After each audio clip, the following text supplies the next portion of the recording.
où j'ai commencé à travailler. Et là, je me suis rendu compte que ça ne correspondait pas du tout à mon style de personne. Rentrer dans ce moule métro boulot dodo, les gens un peu aigris parfois le matin, etc. C'était pas mon truc. Passer beaucoup de temps dans les transports en commun non plus. Et j'ai passé vraiment peu de temps à Paris. J'ai passé 2 ans et demi. Et là, burn-out rapide. J'étais jeune, burn-out. Et je me suis dit qu'il fallait que je fasse autre chose de ma life. Donc là, ça a été ma décision de partir. Mais quitte à partir, autant partir loin. Cet épisode est sponsorisé par Zaptax. Et là, tu te demandes peut-être, mais Kelly, c'est quoi Zaptax ? Zaptax, c'est l'application à avoir sur ton téléphone si tu es, comme moi, expat en dehors de l'Union européenne et je vais t'expliquer pourquoi. J'ai récemment récupéré une 50aine d'euros en téléchargeant dans l'application les factures de mes achats que j'avais fait en France, mais pour info, ça fonctionne aussi pour l'Espagne et la Belgique. En faisant ça, j'ai pu donc détaxer mes produits et récupérer facilement mon argent en quelques clics. Je te conseille vraiment d'aller voir toutes les infos sur leur site www.zaptax.com et je te retrouve tout de suite pour ton épisode du jour.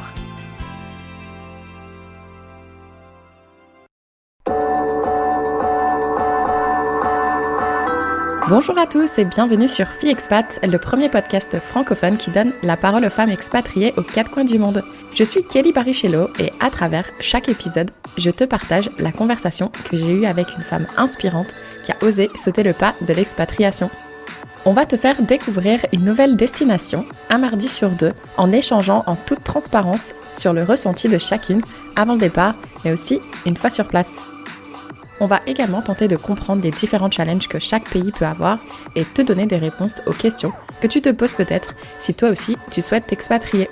Chaque discussion se veut authentique et on l'espère va rassurer les familles qui, eux, sont restées dans leur pays d'origine. Surtout que dans cette saison 5, croyez-moi, c'est dans des pays vraiment atypiques que j'ai décidé de t'emmener. Si vous souhaitez rejoindre les coulisses de Fille Expat, je vous invite à vous abonner au compte Instagram. Le lien se trouve directement dans la description de chaque épisode. Allez, embarquement immédiat, très bonne écoute! Salut à tous et ravi de vous retrouver pour un nouveau témoignage de Fille Expat. Aujourd'hui, nous allons nous envoler vers un nouveau pays atypique dont on parle pas souvent en expatriation, mais même en voyage d'ailleurs. Mais en tout cas, moi, je l'ai sur ma bucket list pour 2022. Donc, j'ai vraiment hâte d'échanger avec mon invité. D'ailleurs, je vais lui laisser la parole si tu peux te présenter à celles et ceux qui nous écoutent en commençant par nous dire ton prénom, ton âge et la ville d'où tu nous parles actuellement. Bonjour à tous. Alors, moi, c'est Nancy. J'ai 47 ans. Je suis actuellement en Italie, mais je vais vous parler aujourd'hui de mon expatriation, qui a été la première d'ailleurs, en Équateur. Oui, d'ailleurs, première expatriation, mais Nancy est, comme qui dirait, moi j'ai envie d'appeler une serial expat, parce que comme elle m'a fait réaliser aujourd'hui, elle a passé la moitié de sa vie hors dehors de la France, donc c'est quand même incroyable, félicitations. Merci. Effectivement, cette année, ça fera exactement la moitié en France et la moitié à l'étranger. Je pense pas revenir en France. C'est incroyable. Tu vois, moi je mets toujours en avant l'expatriation à travers les témoignages, mais alors là, je pense que toi et moi, on est sur le même point de vue là-dessus, vive l'expatriation. Mais avant d'en arriver à ton parcours d'expat, je vais te faire ma petite série de questions vraies ou faux qui concernent donc l'Équateur. Est-ce que tu es prête ? Prête. Super. Question numéro 1. Dans la ville de Quito, pas besoin que l'eau soit à 100 degrés pour qu'elle se mette à bouillir. Vrai. Ouais, ça du coup, j'imagine que t'as dû te faire cuire des pâtes quand même de temps en temps. Donc, elle était facile celle-ci. Deuxième question. L'Équateur est le premier pays au monde à avoir le plus d'oiseaux au kilomètre carré. Faux. C'est faux ? Apparemment, c'est vrai. Donc, ouais, donc apparemment, ils ont plein d'oiseaux et ils ont 1632 espèces enregistrées. Donc moi, je suis une grosse fan des oiseaux. Wow. Donc, c'est pour ça que j'ai fait ce petit point. Donc j'ai encore plus hâte d'y aller du coup. Et pour rester un peu sur le thème des oiseaux, troisième question. L'Équateur est connu comme la capitale du monde de la fleur bégonia. Alors, bégonia, oui. Moi, je le connaissais sous la fleur de la rose et c'était le premier exportateur d'ailleurs de roses. Mais c'est vrai qu'il peut y avoir ce point sur la bégonia, mais là, je ne le connaissais pas. Alors, parce que c'est faux. En fait, c'est la capitale du monde de l'orchidée, mais effectivement, comme tu l'as souligné, la fleur nationale, c'est la rose. Donc voilà. Oui, je me souviens qu'il y a beaucoup de sociétés qui faisaient des exportations de roses et c'était vraiment quelque chose de très important pour eux. Super. Vive les fleurs et vive les oiseaux. Donc l'Équateur, le pays des animaux et des fleurs. Alors d'ailleurs, pour en revenir à l'Équateur, est-ce que tu peux nous faire du coup un petit retour en arrière et essayer de nous dire qui tu étais avant de partir, quel type d'études tu as fait, d'où tu viens en France, etc. Bien sûr. Alors moi, je suis originaire du Pas-de-Calais, vraiment extrême nord de la France. J'ai fait mes études à Lille dans une école de commerce, mais on va dire que je suis rentrée dans le moule très rapidement où je dois être la petite fille sage, la petite fille qui étudie bien à l'école, qui fait ce qu'on lui demande, etc. Et j'ai un peu laissé de côté ce que j'aimais moi personnellement. C'est-à-dire que si j'avais dû choisir perso, je n'aurais pas choisi l'école de commerce, pas du tout. Qu'est-ce que tu aurais choisi sans indiscrétion? Archéologie. Ah oui, ok, rien à voir.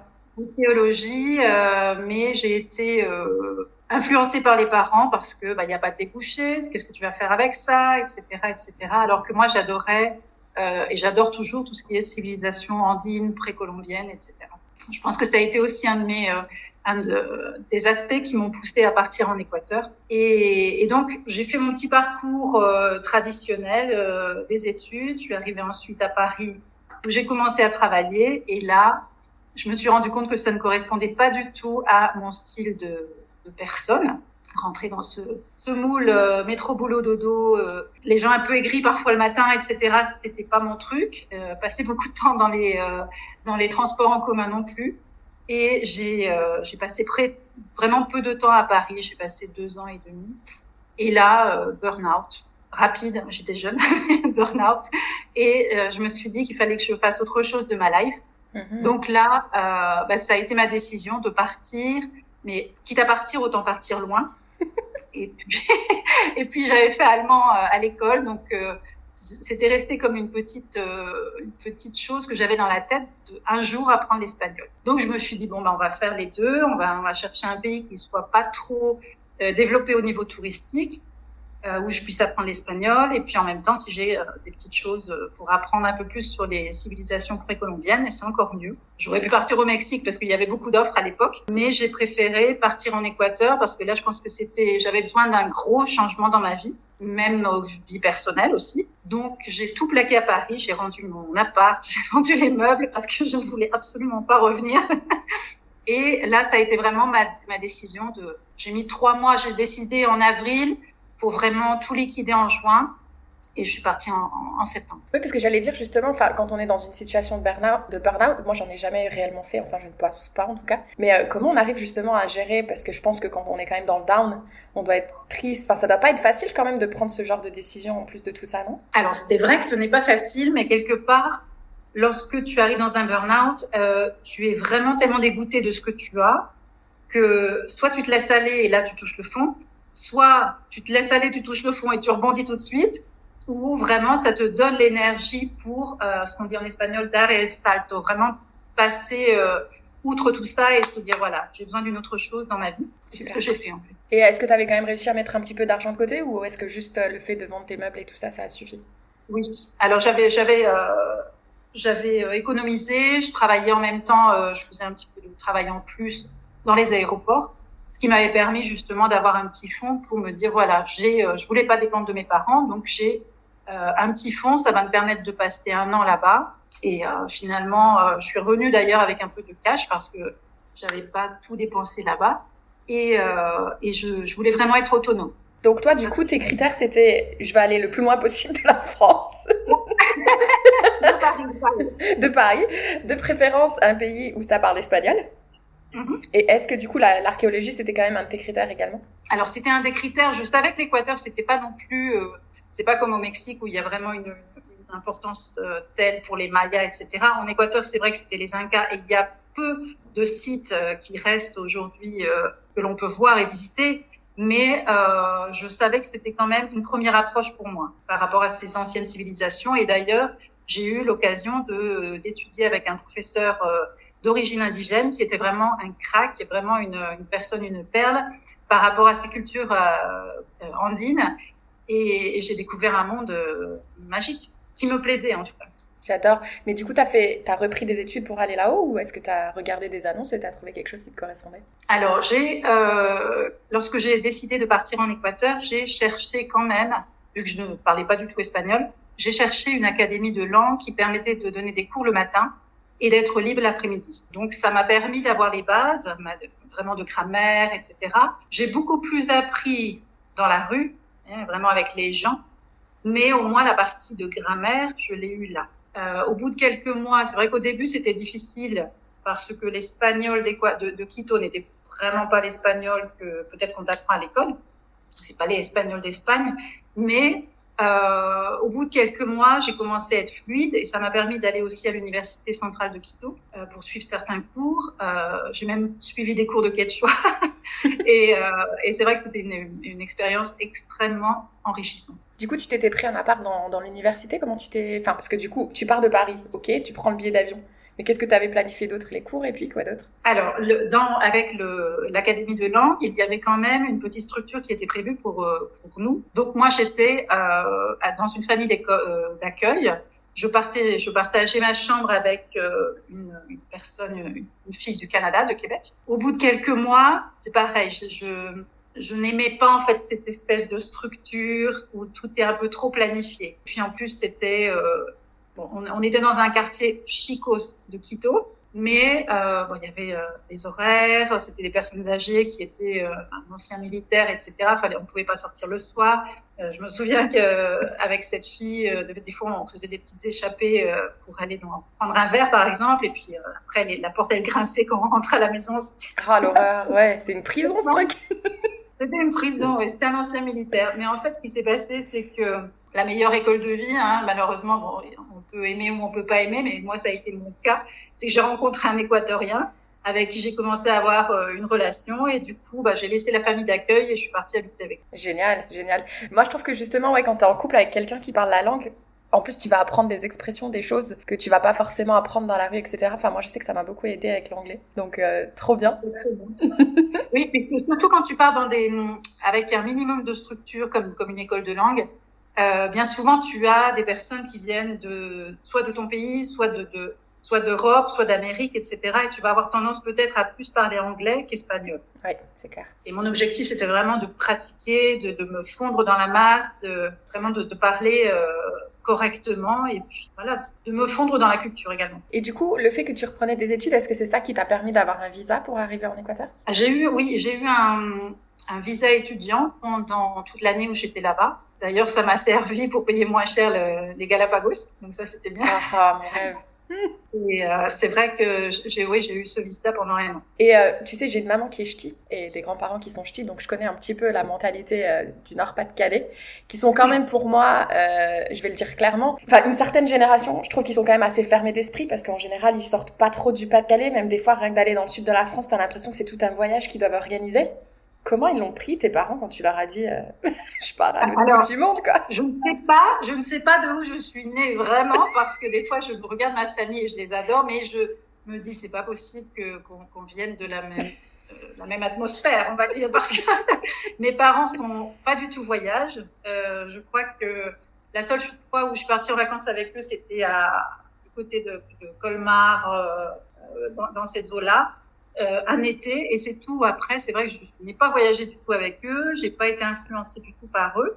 Et quand j'ai annoncé ça à ma mère, elle s'est mise à pleurer. Et voilà, en plus, je partais pour 1 an, donc c'était.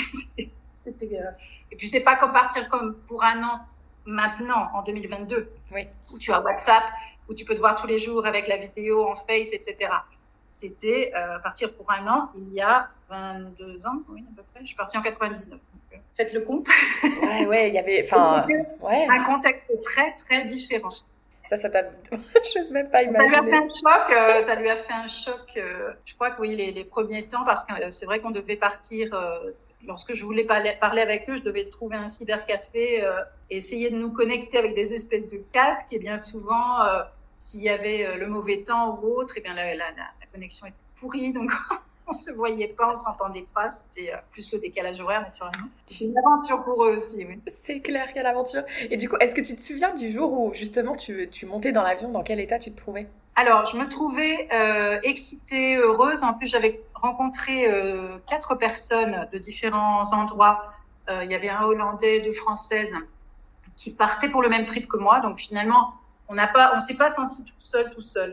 J'ai encore une photo où on est tous à l'aéroport Roissy, juste avant le décollage. Et pour moi, je pars à l'aventure et je ne sais pas du tout ce qui m'attend après. D'ailleurs, c'était vraiment partir à l'aventure. Pas partir non plus sac à dos pendant 1 an. Oui. Même si j'ai beaucoup, beaucoup voyagé pendant cette année. Mais voilà, c'était partir et se dire, on va voir, wait and see, on va voir ce qui se passe après.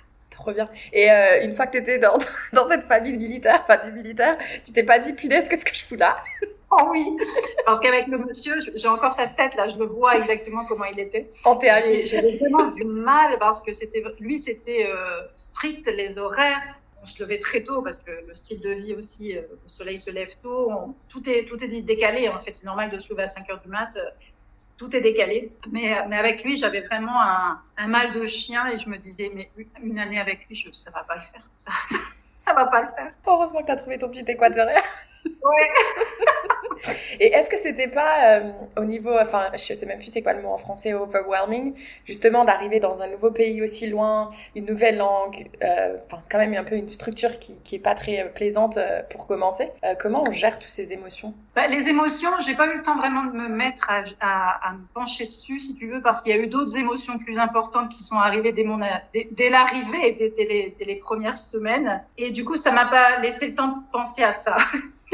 Vraiment, parce qu'au bout donc je suis arrivée en septembre 99 et vous allez faire vos recherches aussi sur Google, mais 2 semaines après, on a eu l'éruption du volcan. Oh. Et là, mes émotions, elles étaient plus penchées sur merde, où est-ce que je suis venue m'installer? Parce qu'on était sur le point d'évacuer Quito et là, c'était chaud parce que ça faisait. J'allais fêter mes 25 ans d'ailleurs. Et là, c'était waouh! Wow. Ça faisait combien de temps? Tu te souviens si ça faisait combien de temps? 2 semaines.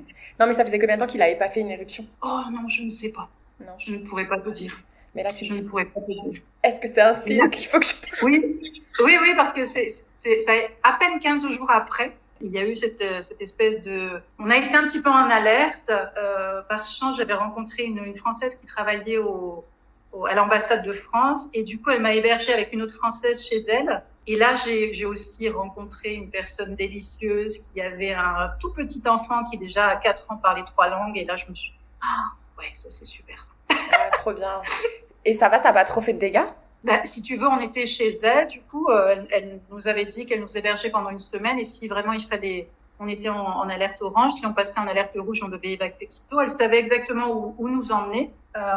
Et du coup, je me souviens qu'à 4 heures du matin, quelque chose comme ça, elle nous a appelés pour venir dans son salon pour observer cette espèce de hongo, de champignons, parce que ça avait la forme d'un champignon. C'était tout un nuage de cendres qui était au-dessus du volcan. C'était magique. Wow. C'était magique. Et en même temps, ça s'est retombé après sur la ville et tu avais l'impression qu'il avait neigé parce que toutes les voitures étaient blanches de cendres. Et pendant un temps, donc pour moi, les masques avec le Covid, ça n'a pas été une nouveauté parce que pendant un temps, on a dû avoir toujours un masque, des lunettes. Et puis un minimum dans une mochila, un sac à dos, un minimum de colis, les premières affaires pour si tu devais t'échapper, etc., etc. Oh waouh. Ouais. Donc les émotions, elles étaient plus. Pour une première expérience d'expatriation, là, tu peux dire que t'es tapé fort là. Là, c'était et le problème aussi, c'est que malheureusement, les médias bien souvent changent un petit peu la vérité des informations parce que nous, on n'était pas encore sur le point d'évacuer, on était vraiment en alerte orange, pas encore en alerte rouge. Mais mes parents avaient eu l'information on avait déjà évacué la ville et ma mère ne savait pas où j'étais. Et naturellement, avec cette cendre, cette quantité de cendres, les cybercafés fonctionnaient pas. Donc pendant un temps, impossible de se connecter avec la famille qui flippait en se disant mais voilà, où est-ce qu'elle est partie, où est-ce qu'elle est. Ouais, l'horreur. Oh waouh, ouais, ça devait être pas cool ça. Et au bout de combien de jours t'as réussi quand même à prendre contact avec eux? Non, je ne sais plus. Je ne sais plus du tout, peut-être une dizaine de jours. Ah ouais, waouh. La facilité qu'il y a maintenant avec WhatsApp ou autre de se communiquer avec les gens, c'est génial parce que quand tu l'as connu d'une autre manière, c'est là où tu te dis waouh, l'évolution, c'est top. Écoute, moi, ça fait des années, avec mes parents, on a tous un iPhone, et ça fait des années que je suis toujours, ma localisation, elle est toujours partagée avec mes parents. Donc, ils peuvent savoir à n'importe quel moment du jour et de la nuit où je suis, parce que je me dis déjà, j'ai rien à cacher, et deux, si ça permet de les rassurer, de voir où je suis, comme ça, c'est fait, et puis voilà. Donc, vive les nouvelles technologies. Et donc, du coup, t'es restée 1 an, t'es restée plus longtemps, qu'est-ce qui s'est passé? Alors, je suis restée 1 an, donc j'ai continué à faire mes cours d'espagnol. J'ai travaillé, au bout d'un temps, quand je commençais à être vraiment fluide, etc., et la relation avec cet Équatorien avait amélioré naturellement cet aspect. J'ai commencé à travailler, entre guillemets, à aider dans un orphelinat. Et en même temps, j'ai commencé à travailler sur un projet en tourisme. Parce que j'avais rencontré un autre Équatorien par les business. Et son père avait plusieurs négoces, dont un d'exportation de roses. Et puis, il avait quelques hôtels. Et son idée, c'était d'ouvrir une chaîne d'hôtels. Donc, il avait besoin d'une personne pour faire les traductions. Super. Et j'ai commencé à travailler avec lui. Donc, j'ai eu pas mal d'expérience, on va dire, sur le tas. Mon idée, c'était quand même de rester en Équateur un peu plus longtemps. Et puis, la relation avec mon Équatorien ne s'est pas bien terminée parce que c'est chouette comme pays, mais c'est vrai qu'il y a quand même un gap de culture entre comment l'homme va justement prendre soin de la femme, etc. et la considérer. Les premiers temps, c'est toujours joli, et puis au bout de quelques temps, voilà, la réalité revient au galop. Et du coup, ça s'est mal terminé. Et de là où je me suis dit, j'avais quand même passé d'autres entretiens de travail à Quito pour des multinationales. Mais c'est pareil, au niveau du boulot, je me voyais très, très limitée par rapport au poste qu'on m'offrait. Donc, je me suis dit que là, si je restais, ça pouvait être négatif dans ce sens d'évolution professionnelle. Et du coup, j'ai décidé de partir après un an. Ok. Pour revenir juste brièvement sur les hommes, parce que c'est un sujet bien sûr qui m'intéresse, j'ai Léa que j'avais interrogée, qui est expatriée au Mexique. Elle qualifiait les hommes mexicains d'intenses. Et je l'ai rencontrée quand je suis allée au Mexique. Je lui ai dit, il faut que tu développes ce mot intense parce que je comprends pas, ce que ça peut vouloir dire beaucoup de choses. Et effectivement, elle me disait qu'ils peuvent être très exigeants, mais ils sont vraiment tout le temps présents et très demandeurs, etc. Est-ce que c'était un peu ça aussi avec les Équatoriens ? Alors, ça a été un petit peu ça, en tout cas avec celui avec qui j'étais. C'était très rapide, tout était rapide. C'était vraiment des intentions de compromiso, des intentions d'engagement très, très rapides. Ouais. Mais en même temps, c'est vrai qu'on a passé d'excellents moments. Il m'a emmené dans sa région natale, Manabí, qui est vraiment super chouette également. Mais on était vraiment de deux endroits différents, c'est-à-dire que certaines choses sur lesquelles je pouvais passer, puis il y a d'autres choses sur lesquelles je ne pouvais absolument pas passer. Ouais. Lorsque j'ai découvert qu'il avait une machete, tu sais, à la maison, comment on dit ça en français ? Une hache. Une hache, oui, plus ou moins ce que tu prends en Amazonie, là. Voilà, il avait ça. Bien souvent aussi en Équateur, surtout en Amérique latine, hein, peut-être au Mexique c'est peut-être différent, mais l'Amérique latine, il y a quand même un poids important au niveau de l'alcool, donc ils sont vite dans une autre galaxie et voilà, après il y a des conséquences qui ne sont pas forcément positives. Ah, c'est donc là j'ai commencé à avoir peur aussi et je me suis dit bon, je vais partir. Pas partie tout de suite, en tout cas je suis partie de son appartement. J'ai pris mes affaires parce qu'en plus il était parti aussi, il avait eu une autre aventure pendant qu'il était avec moi avec une autre, pas mal de choses comme ça, et là je me suis dit oh là là. Non. Donc, je suis partie de son appart. J'ai passé encore deux derniers mois avec des amis. Et puis après, là, je suis partie. Et donc, t'es partie où, du coup ? À Barcelone. À Barcelone, voilà. Tu t'es dit, allez, je reste quand même dans le petit pays qui parle espagnol. Pourquoi Barcelone ? Alors, déjà, je voulais pas rentrer à Paris, ça c'est sûr. Je voulais pas rentrer en France. Et Barcelone, ça me paraissait une ville vraiment... je la connaissais pas, mais ça me paraissait vraiment une chouette ville, une chouette transition. Avec un côté cosmopolite, avec un côté très dynamique pour le boulot, etc. Et quand je suis arrivée à Barcelone, ça a vraiment confirmé mon choix. Là, j'ai eu le flash quand je suis arrivée, je me suis dit, c'est là où je dois être. Super. Et est-ce que tu penses aussi peut-être l'éloignement avec ta famille ? Ça t'a peut-être le fait de se rapprocher vers l'Europe ? Ou c'était pas un critère ? Je pense pas que c'était pas vraiment un critère à l'époque. Non. Ok. D'ailleurs, quand je suis revenue de l'Équateur, je suis allée directement à Barcelone. Je suis pas tout de suite rentrée en France. On s'en fout du Pas-de-Calais, il fait trop froid en plus. Voilà. Bon, après, quand je suis rentrée, je suis restée un mois avec eux. Mais à la base, j'ai fait Quito, Barcelone, et là, je me suis dit, bon, je vais regarder ce qui se passe, et je me suis tout de suite sentie chez moi. C'est un truc de dingue, comme un coup de foudre avec un mec, mais vraiment avec la ville. Ouais, mais tu vois, moi, je le dis toujours sur Chicago, j'ai un truc, je sais pas c'est quoi, mais pareil, la première fois où j'ai vu la ville et je suis arrivée, j'ai vraiment ressenti un truc, tu vois. Donc je comprends ce que tu veux dire avec Barcelone, du coup. Alors avant qu'on parle brièvement de Barcelone, parce qu'en fait les auditeurs ils vont nous détester, mais on va faire une deuxième partie d'épisode. Parce que du coup, est-ce que tu veux nous dire combien de temps tu es restée en Espagne? 17 ans. Voilà, elle est restée 17 ans en Espagne, maintenant elle est en Italie. Donc on s'est dit que ça allait être un autre épisode à part entière. Donc désolée, mais... Et sur le point de préparer la prochaine destination. Voilà, donc petit teasing, on va vous faire une seconde partie d'épisode où là on parlera plus de son expérience en Espagne, mais aussi en Italie qui malheureusement ne s'est pas aussi bien passée que pour l'Espagne. Et puis bientôt, moi je sais où elle va partir, mais ça aussi on le dévoilera dans cette suite d'épisodes. Désolée, là je sens les gens qui disent punaise t'abuses Kelly, mais bon, ça fait déjà une trentaine de minutes qu'on enregistre, le temps c'est précieux. Mais du coup, juste pour conclure quand même avec l'Équateur, si aujourd'hui il y aurait quelqu'un, bon, c'est clair que quand toi t'es parti, maintenant ça n'a plus rien à voir, c'est très différent, mais est-ce que tu aurais des conseils à donner à quelqu'un qui voudrait s'expatrier en Équateur? Absolument, de se fondre dans la masse comme je l'ai fait, même si bien souvent on me disait va pas là, va pas dans ce quartier, va pas. Il faut toujours être prudent parce que moi je sais que en un an j'ai pris beaucoup de risques. Je suis partie vraiment parfois quand j'y pense maintenant, je me dis oui j'étais insouciante parfois, mais il faut vraiment avoir cette sécurité en soi, pas trop se laisser berner par ce que disent les autres, surtout tu mets pas un pied dans ce quartier, etc. Tu peux y aller, tu vois ce qui se passe, tu prends tes distances et puis si ça va pas, bah tu reviens pas. Mais moi il y avait le Quito Sul, c'était vraiment le quartier où à l'époque on me disait faut pas mettre les pieds là-bas. Et du coup moi quand on me disait fais pas ça, bon bah, bien souvent je faisais l'inverse. Et le Quito Sul, j'y allais en fait une fois par semaine parce qu'il y avait un marché extraordinaire où je trouvais absolument des trucs de dingue, des fruits comme j'ai jamais mangé dans ma vie, des tissus pas chers pour se faire des fringues, etc. Et du coup, je n'ai jamais rien eu en un an. Je touche du bois, je ne m'est rien arrivé pendant un an. Alors que je n'ai pas fait spécialement du tourisme 4 étoiles, loin de là. Mm-hmm. Donc je pense que plus tu vas par tes propres yeux et tes propres expériences, faut pas avoir peur.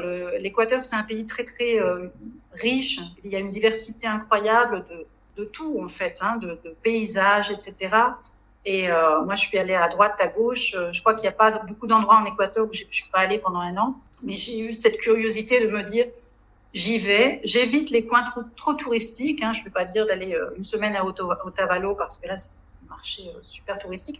Mais va ailleurs, va vers le sud, va vraiment. Il faut avoir cette curiosité et puis surtout se fondre dans la masse avec les gens. Mmh. Et c'est quoi ton coup de cœur du coup en Équateur? Je sais que c'est toujours dur de choisir un truc, mais le truc à voir. J'ai adoré la partie de Vilcabamba. Et c'était il y avait un microclimat incroyable et puis il y avait aussi une relation avec les gens qui ne te connaissent pas mais qui t'acceptent. Vraiment quelque chose qui se voit pas à Paris, quoi. Ouais, malheureusement. J'ai eu la chance de rencontrer une fille de l'Équateur là pendant que j'étais au Mexique il y a quelques mois et du coup on a échangé, on a super bien accroché. Donc elle m'a déjà donné une très belle image des Équatoriens et c'est clair et net que c'est pour ça aussi que c'est sur ma bucket list parce que parmi les voyageurs, l'Équateur revient souvent dans les conversations, que c'est un pays qui est très surprenant, qui est incroyable. C'est vrai que ce soit l'Amazonie, que ce soit la partie de Costa, la partie de mer. Tout est la partie des volcans, Baños, etc. Il y a tellement de choses à visiter que moi je te dis un an c'est pas suffisant. Oui, je sais pas si je vais pouvoir y rester un an, mais je vais tenter au moins quelques mois, ce serait déjà pas mal. Surtout qu'il faut que je travaille mon espagnol, donc ça va être une belle occasion. Et donc du coup, tu sais, les questions typiques du podcast, si tu pouvais justement aujourd'hui te passer un message le jour où tu prenais cette décision justement de partir en Équateur, est-ce que tu te donnerais un petit message? Simplement de refaire la même chose et d'en profiter encore plus. Super. Et pour conclure l'épisode, est-ce que tu voudrais nous donner ta citation ou chanson préférée? Alors, ma citation, elle est très courte. C'est une citation en espagnol qui est que no te quiten lo bailado. C'est pas vraiment d'Équateur, c'est plutôt d'Espagne. Mais c'est vraiment une citation que j'essaye d'appliquer chaque jour. Que no te quiten lo bailado, ça veut dire vraiment qu'il n'y ait rien qui t'enlève la possibilité d'être heureuse, la possibilité de sourire, de rire, de bailar, de danser. Et voilà, c'est la citation cœur que j'ai. Voilà. En plus en espagnol, c'est tellement beau, quoi. Eh ben merci. Ben écoute, juste pour revenir brièvement sur mon sponsor, est-ce que toi, quand tu étais en Équateur, tu savais que tu pouvais détaxer tes produits du coup? Pas du tout. Oui, J'en avais aucune idée. Donc, comme je sais que là où tu vas repartir, ça va être en dehors de l'Europe, encore un petit teasing, je t'invite vraiment à aller faire un tour du coup sur le site de Zaptax, parce que du coup c'est super intéressant. Donc voilà. Avec plaisir. Et ben écoute, merci beaucoup et puis on vous donne tous rendez-vous pour la suite du témoignage de Nancy. Merci à toi Kelly, à bientôt à tout le monde.